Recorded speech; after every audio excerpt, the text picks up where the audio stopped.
आणि काय काय त्रास होता आपल्याला? दोन शोल्डर, पाठ आणि कंबर. आणि हा त्रास कधीपासून होता आपल्याला? 4 महिने होऊन गेले. 4 महिने. किती टक्के चांगलं वाटतंय? 70% पुढे बरं वाटायला.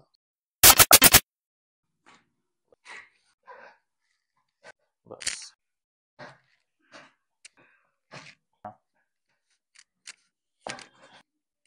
दिला सोडा पाय.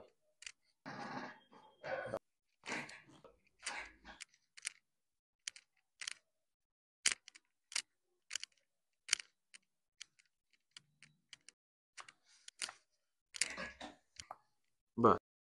बरंच मोकळं वाटायला. बरंच मोकळं मोकळं वाटायलंय. बर बर बर. आणि काय काय त्रास होता आपल्याला? दोन शोल्डर, पाठ आणि कंबर. दोन्ही खांदे दुखत होते, मान, पाठ, कंबर दुखत होते. आणि हा त्रास कधीपासून होता आपल्याला? 4 महिने होऊन गेले. 4 महिने. 4 महिने होऊन गेले. आज आपली दुसरी वेळ आहे. दुसरी वेळ आज. दुसऱ्या वेळेस तुम्हाला 100% मध्ये किती टक्के चांगलं वाटतंय? 70% पुढे बरं वाटायला. 70% बरं वाटेल. ओके.